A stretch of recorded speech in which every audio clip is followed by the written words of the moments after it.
Hello friends, good evening.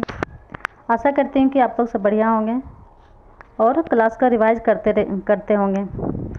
तो हम देखते हैं, ये आपका क्लास 3 है और इसमें हम देखते हैं वैदिक सभ्यता, जिसका पार्ट 1 हम पहले देख चुके हैं और ये आपका पार्ट 2 है। इसके बाद एक और क्लास इसका आएगी और इसी के अंतर्गत हम देखते हैं कि वैदिक सभ्यता में पूर्व वैदिक काल, उत्तर वैदिक काल, इसी में आपका बौद्ध काल, जैन काल और महाजनपद काल, सब इसी में हम कवर करेंगे।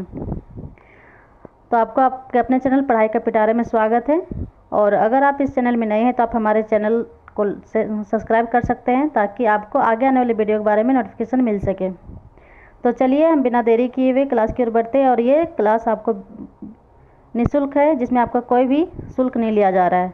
आप इस क्लास को देख के अपना लक्ष्य अचीव कर सकते हैं। अगर आप टीचर वगैरह में इंटरेस्टेड रखते हैं तो आप हमारे चैनल के साथ जुड़ सकते हैं। और ये आपका हिस्ट्री के लिए है और टीजीटी, पीजीटी या फिर कोई भी अदर एग्ज़ाम हो, जैसे बिहार में स्टेट हो गया, आप झारखंड में जेटेट के लिए बैठना चाहते हैं तो आपका एसएसटी के लिए बहुत ही लाभदायक सिद्ध होगी। तो चलिए हम क्लास की ओर बढ़ते हैं और एमसीक्यू शुरू करते हैं। तो इसके पहले हमने 55 क्वेश्चन देख चुके थे और यहाँ से हम 56 क्वेश्चन से स्टार्ट करेंगे। तो आज का फर्स्ट क्वेश्चन है उत्तर वैदिक काल, है ना। उत्तर वैदिक काल के वेद विरोधी और ब्राह्मण विरोधी धार्मिक अध्यापकों को किस नाम से जाना जाता था। तो यहाँ पे पूछा जा रहा है ब्राह्मण विरोधी और वेद विरोधी, तो किस नाम से इसे जाना जाता था। तो इसका राइट आंसर हो जाएगा आपका सरमन। क्वेश्चन नंबर 57 है ऋग्वेदिक आर्यों का मुख्य व्यवसाय क्या था। तो ऋग्वेदिक में हम देखते हैं, अगर उत्तर वैदिक काल में आते हैं आप तो पशुपालन हो जाएगा, है ना। पशुपालन इसका मुख्य व्यवसाय था। क्वेश्चन नंबर 58 है आपका कृष्ण भक्ति का प्रथम और प्रधान ग्रंथ है, क्या है, कौन सा प्रधान ग्रंथ है। तो इसका राइट आंसर है श्रीमद् भागवत गीता। ये आपका एमसीक्यू फॉर्म में है, वन लाइनर में, है ना। इसमें कोई आपका ऑप्शन नहीं है, आप बस रीड करते जाइए और अपने गेन करते जाइए इसको। 59 की ओर हम बढ़ते हैं। वेदांत या उत्तर मीमांसा दर्शन के प्रतिपादक कौन है। तो इसको आंसर हो जाएगा वादरायण। नेक्स्ट है न्याय दर्शन को प्रसारित किया था। तो किसने प्रसारित किया था न्याय दर्शन को। तो इसका राइट आंसर है गौतम। क्वेश्चन नंबर 61 है उपनिषद काल के राजा अश्वपति शासक थे। तो कहाँ के शासक थे उपनिषद काल के राजा। इसमें इस तरह से भी क्वेश्चन बन जाएगा कि अश्वपति जो थे कहाँ के शासक थे। तो आपको इसका आंसर मिल जाएगा कैकेयी, ठीक है, जो कि उपनिषद कालीन राजा है। 62 की ओर हम देखते हैं। तो कपिल मुनि द्वारा प्रतिपादित दार्शनिक प्रणाली है। तो कपिल मुनि द्वारा कौन सा दार्शनिक प्रतिपादित किया गया था। तो इसका राइट आंसर हो जाएगा सांख्य दर्शन। क्वेश्चन नंबर 63 है हमारा भारत के किस स्थल की खुदाई से लौह धातु के प्रचलन के प्राचीनतम प्रमाण मिले हैं। तो कहाँ से हमको देखने मिलता है, हड़प्पा सभ्यता में हम देखते हैं कि लौह धातु वहाँ पे से नहीं मिला है और हड़प्पा सभ्यता को कांस्ययुगीन सभ्यता कहा गया है। लेकिन जैसे जैसे वैदिक काल की ओर हम बढ़ेंगे उत्तर वैदिक काल में, तो हम देखते हैं कि इसका प्रथम साइज कहाँ से मिलता है। तो अंतरिजी खेड़ा, और अंतरिजी खेड़ा जो है वर्तमान में कहाँ है, उत्तर प्रदेश में, ठीक है। इस तरह से आपको अभी वर्तमान में और इसका अपडेट रहना पड़ेगा, ये सब मिलाने के लिए भी मिल जाता है। चलिए क्वेश्चन नंबर 64 की ओर बढ़ते हैं।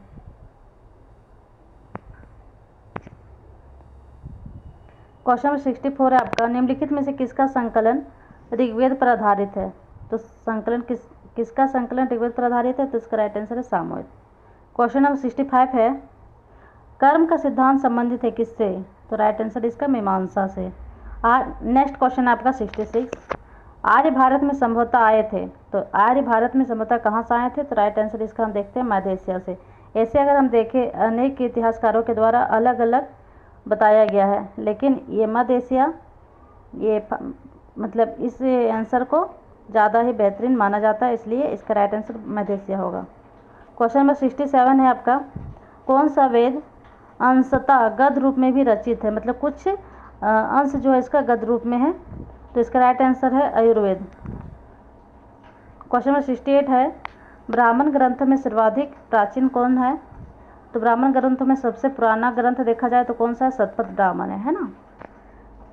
नेक्स्ट है आपका 69 क्वेश्चन नंबर 69 है आपका, गोत्र व्यवस्था प्रचलन में आई। गोत्र व्यवस्था कब से प्रचलन में आई? तो गोत्र तो हम देखते हैं इसको पहले वर्ण में देखा जाता था, ऋग्वेद में भी वर्ण हम देखते हैं, लेकिन गोत्र यहाँ पे पूछा जा रहा है, तो इसका राइट आंसर हो जाएगा उत्तर वैदिक काल में हमें गोत्र व्यवस्था सामने आ जाती है। नेक्स्ट क्वेश्चन है आपका 70, पूछा जा रहा है प्रतिलोम विवाह तब माना जाता है, कब हम इसको देखेंगे? तो इसका राइट आंसर हो जाएगा जब उच्च वर्ण की नारी निम्न वर्ण के पुरुष के साथ विवाह कर लेता है तो प्रतिलोम विवाह हो जाएगा, है ना।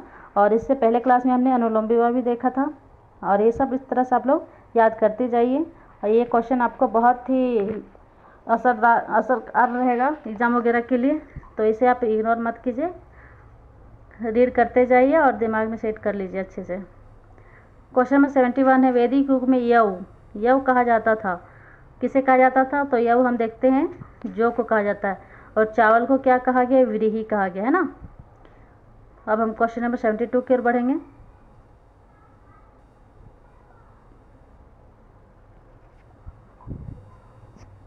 क्वेश्चन नंबर 72 है, ऋग्वेद में सबसे पवित्र नदी किसे माना गया है? तो हमने पहले भी एक क्लास के बारे में बताया है, तो सबसे पवित्र सरस्वती को बताया गया, सरस्वती नदी को। क्वेश्चन नंबर 73 में हम देखते हैं उत्तर वैदिक काल से संबंधित मृतभांड संस्कृति है, तो कौन सा उत्तर वैदिक काल में कौन सी मृतभांड सामने आती है?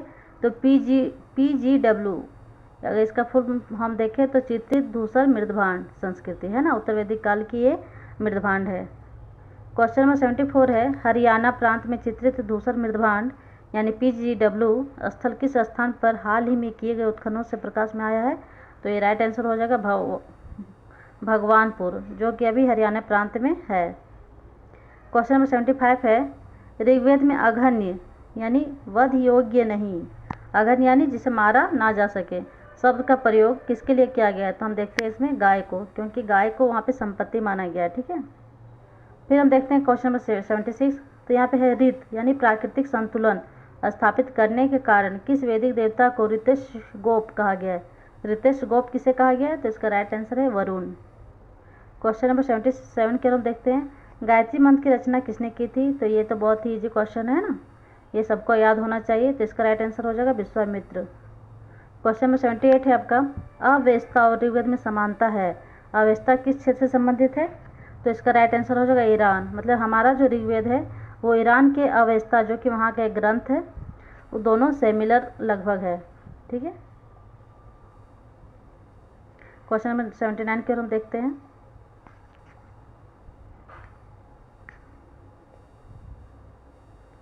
क्वेश्चन नंबर 79 में है आपका, निम्नलिखित में से कौन से एक ऋग्वेदिक कार्यों की लाक्षणिक विशेषता नहीं है?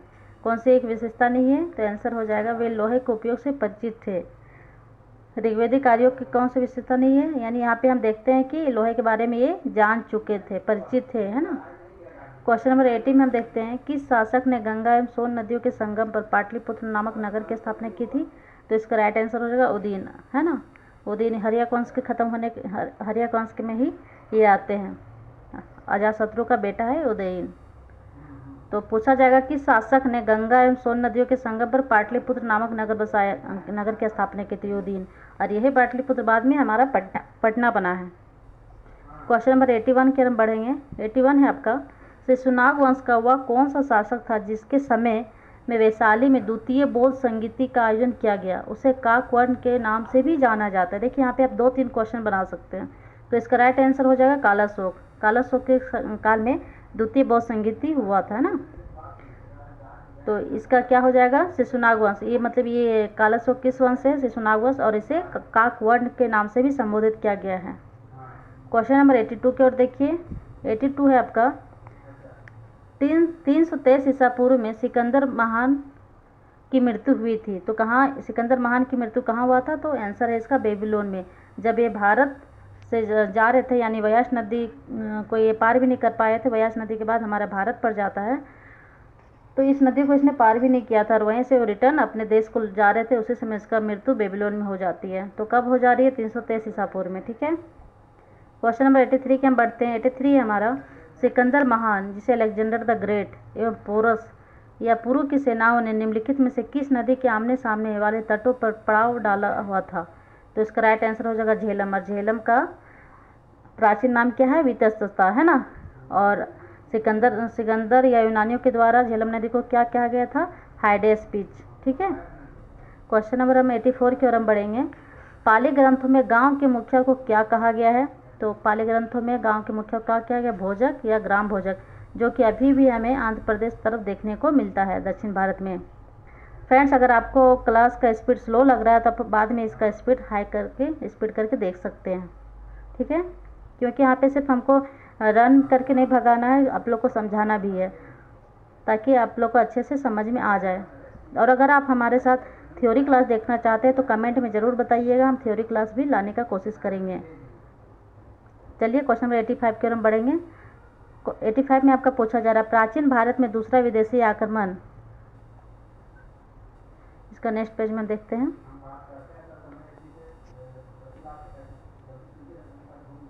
पूछा जा रहा है, प्राचीन भारत में दूसरा विदेशी आक्रमण एवं पहला यूरोपीय आक्रमण किनके द्वारा किया गया था? तो भारत में हम देखते हैं पहला विदेशी आक्रमण किसके द्वारा किया गया था? तो राइट आंसर हो जाएगा यूनानियों द्वारा, जो ग्रीक के थे। ठीक है।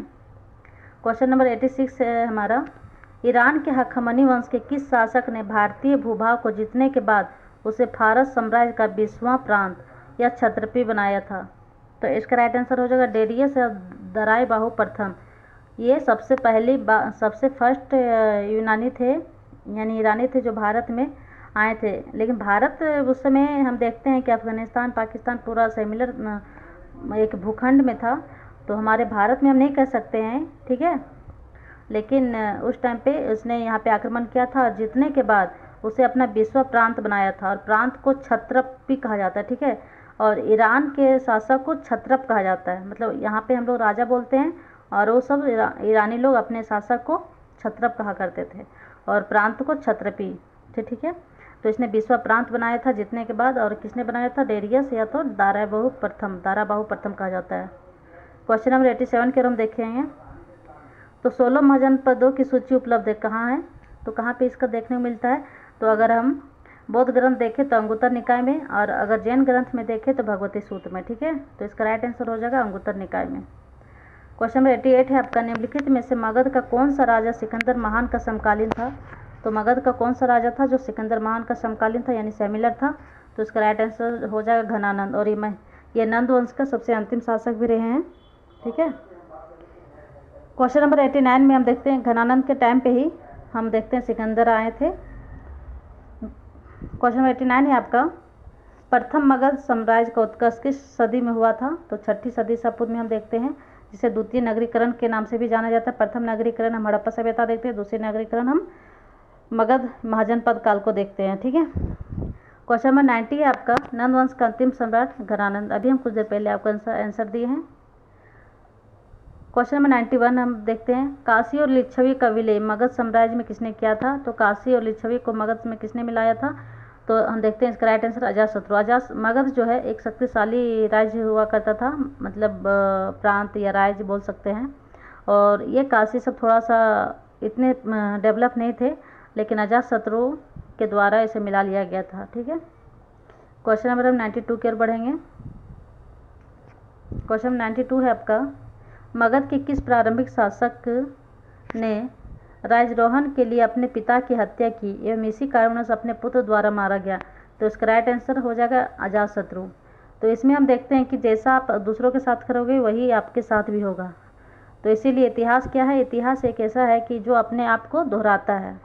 तो इतिहास हमें एक सीख भी देती है, ताकि अपनी गलतियों से आदमी सीख सके। तो यहाँ पे दिखाया गया अजातशत्रु के द्वारा बिंबिसार की हत्या की गई थी, जो कि उनके पिता थे, और उसी तरह से उदयन के द्वारा अजातशत्रु की हत्या की गई। तो इसीलिए यहाँ पे हम देखते हैं इतिहास ने खुद अपने आप को दोहराता है। तो इसका राइट आंसर हो जाएगा अजातशत्रु। क्वेश्चन नंबर 93 है आपका, 6ठी शताब्दी ईसा पूर्व का मत्स्य महाजनपद स्थित था। मत्स्य कहाँ का था? मत्स्य कहाँ पे हम देखते हैं? तो एक ये भी महाजनपद था, ये कहाँ था? राजस्थान में था, है ना, मत्स्य महाजनपद। क्वेश्चन 94 की ओर हम बढ़ते हैं। ईरान के हखामनी वंश के किस शासक ने भारतीय भूभाग को जीतने के बाद उसे फारस साम्राज्य का 20वां प्रांत बनाया? ये हम अभी क्वेश्चन रिपीट हो चुका है, तो इसका राइट आंसर जानते होंगे, डेरियस या दाराबाहु प्रथम। ठीक है। क्वेश्चन नंबर 95 है आपका, वैदिक गणित का महत्वपूर्ण अंग है, तो महत्वपूर्ण अंग कौन सा है? सूल सूत्र। सूल सूत्र में हमें वैदिक गणित के बारे में पता चलता है और ये वैदिक गणित सूल सूत्र का अंग है। ठीक है, क्वेश्चन नंबर 96 की ओर देखिए, वेदों की संख्या कितनी है? तो ये बहुत ही इजी क्वेश्चन है आपके लिए, 4। और ये क्या क्या है आप लोग कमेंट में इसका नाम जरूर बताइएगा। क्वेश्चन नंबर 97 है, आर्य भारत में बाहर से आए और सर्वप्रथम बसे, कहाँ बसे थे सर्वप्रथम? तो हम देखते हैं कि सर्वप्रथम ये कहाँ बसे थे? तो पंजाब में। फिर हम देखते हैं क्वेश्चन नंबर 98, वैश्विक दर्शन के प्रतिपादक कौन है? तो वैश्विक दर्शन के हम देखते हैं उलूकनाथ। राइट आंसर इसका हो जाएगा उलूकनाथ। क्वेश्चन नंबर 100 में हम आते हैं, धर्मशास्त्रों में भू राजस्व की दर क्या है? तो धर्मशास्त्रों में भू राजस्व की दर क्या है? तो ये क्या हो गया, यहाँ पे हम देखते हैं 1/6 हो जाएगा। ठीक है, 1/6 इसका राइट आंसर हो जाएगा 1/6। क्वेश्चन नंबर 101 में हम देखते हैं, आध्यात्मिक ज्ञान के विषय में नचिकेता और यम का संवाद किस उपनिषद में प्राप्त होता है? तो इसका राइट आंसर हो जाएगा कठोपनिषद। ये सब देखिए फ्रेंड्स बहुत ही इंपॉर्टेंट क्वेश्चन है। आप अगर नेट लेवल के एग्जाम में बैठिएगा ना तो सिर्फ आपको यही सब क्वेश्चन आपको देखने मिलेगा, उपनिषद से, ब्राह्मण ग्रंथ से। तो यहाँ पे देखिए कितना अच्छा क्वेश्चन दिया है, आध्यात्मिक ज्ञान के विषय में नचिकेता है ना, और यम का संवाद, यानी यम, अरे जब नचिकेता जाते हैं स्वर्ग लोक, तो यहाँ पे यम के द्वारा इसे क्वेश्चन किया जाता है, वही संवाद है, किस उपनिषद में प्राप्त होता है? तो ये हो जाएगा आपका कठोपनिषद। और इसका हमें वर्णन हम कहाँ पे इसका देखें, शायद गोदान में इसको दिखाया गया है। क्वेश्चन नंबर 102 में हम देखते हैं, चरक संहिता नामक पुस्तक किस विषय से संबंधित है? तो चरक संहिता क्या है? चिकित्सा से संबंधित विषय है। और चरक संहिता के लेखक कौन है? अगर आपको पता है तो बहुत अच्छी बात है, आप इसे कमेंट में ज़रूर बताइएगा, है ना। क्वेश्चन नंबर 103 है, वैदिक युगीन सभा कैसी सभा थी? तो इसका है मंत्री परिषद, इसमें हम देखने को मिलते हैं, यानी कह सकते हैं कि अभी के जैसा ये गणतंत्र मंत्री परिषद थी, गणतंत्र कालीन देखने वैदिक युग में हमें देखने को मिलती है। क्वेश्चन नंबर 104 है, वैदिक युग में प्रचलित लोकप्रिय शासन प्रणाली थी? तो देखिए अभी हम बताएं तो इसका राइट आंसर क्या है? गणतंत्र थी। वैदिक युग में कैसी लोकप्रिय शासन प्रणाली थी? तो गणतंत्र। क्वेश्चन नंबर 105 है, ऋग्वैदिक युग की प्राचीनतम संस्था कौन सी है? तो सबसे प्राचीनतम देखा जाए तो विदत थी, लेकिन उत्तर वैदिक काल तक आते हैं तो हम देखते हैं कि इसका ये विलुप्त हो गया था और सभा और समिति हमें उत्तर वैदिक काल में देखने को मिलने लगती है। क्वेश्चन नंबर 106 है, संस्कारों की कुल संख्या कितनी है? तो संस्कारों की कुल संख्या की बात की जाए तो 16 है, जो कि बच्चा के गर्भ धारण से लेकर मृत्यु तक के संस्कारों को दर्शाया गया है। अगर आप इस सब थ्योरी में पढ़िएगा तो आपको अच्छे से समझ में आएगी। ठीक है, तो आज का क्वेश्चन 106 तक है। नेक्स्ट क्वेश्चन हम अगले क्लास में देखेंगे, तब तक आप अपने क्लास को रिवाइज करते रहिए। इसका कोई शुल्क आपसे नहीं लिया जा रहा है, इसलिए इसका आप अच्छे से फ़ायदा उठाइए, ताकि आपको अपने एग्ज़ाम में ये सब क्वेश्चन पढ़ के अच्छा नंबर से निकल जाए। और हम चाहते हैं कि आप भी टीचर लाइन में अगर टीचर आप बनना इंटरेस्ट रखते हैं और हिस्ट्री वगैरह से हैं तो ज़रूर ये सब क्वेश्चन आप रिवाइज करिए, आपको ज़रूर बेनिफिट होगा। मिलते हैं फिर नेक्स्ट वीडियो के साथ, तब तक आप हमारे चैनल को लाइक, सब्सक्राइब, शेयर भी कर दीजिए, और ऐसे वीडियो पाने के लिए आप हमारे चैनल को सब्सक्राइब भी कर लीजिए। Thank you.